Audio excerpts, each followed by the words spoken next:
In this presentation, I will be discussing the evolution of man.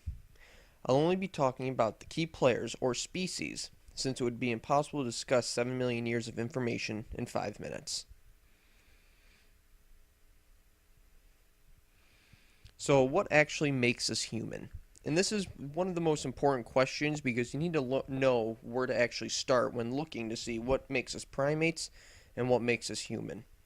In the beginning, anthropologists thought that the start of the human race was a larger brain, but was later found that it was bipedalism. So, what exactly is bipedalism? Bipedalism is a type of locomotion that involves walking on 2 feet.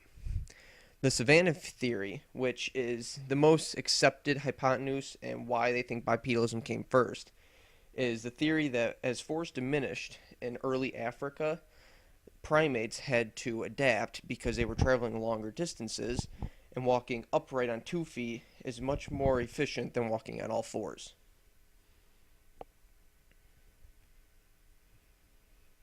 So, where do we actually begin? The earliest known human, which I can't pronounce the name, was found in northern Chad, Africa, and that was 7 million years ago. And only the skull was actually found, but because of where the spinal cord connected to the skull, anthropologists could conclude that it was bipedal. And this is actually an important discovery because before this, everybody that was searching for early humans was searching in the Great Rift in Africa. And it wasn't until this guy decided that unless you leave that area, you'll never find anything older. You'll only find stuff that's around the same time. So he looked in northern Chad.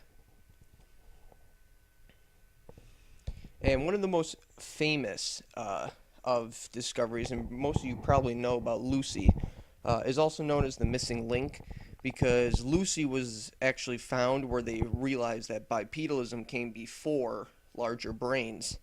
It was found in Ethiopia, and it's a very important discovery because 40% of the fossil remains were actually discovered. And it was because of the pelvis that they could conclude that it was female and that it walked upright.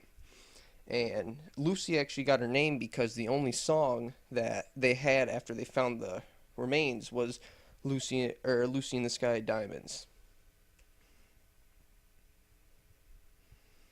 Homo erectus, which is the start of the larger brain early humans, is important because it was the first sign that they could make stone tools. They weren't advanced, but they were tools, and they were the first known humans that could control fire. Now, they're probably not the first ones that have used it, but they're the first ones that could control it, meaning they could start it and transport it if they needed to.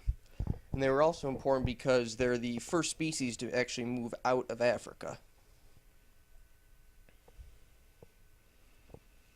Neanderthals, on the other hand, knew how to make advanced bone and stone tools.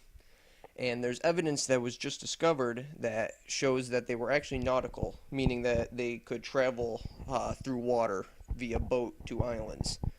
And their DNA is actually only 0.12% different than modern humans today. Modern humans, or Homo sapiens sapiens, first surfaced around 200,000 years ago, and it was first thought that they were actually descendants from Neanderthals, but recent research and discoveries have found that Neanderthals and modern humans actually lived next to each other and may have even communicated and interbreeded. The brain size for modern humans fluctuates between gender. These are just averages, so obviously not every male is smarter than females.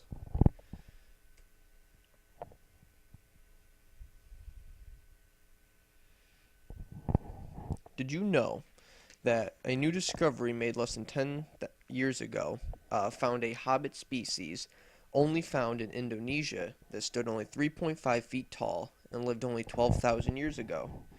And 12,000 years ago might seem like a long time, but to look at a bigger picture, at the same time they were walking around in Indonesia, modern humans were in America.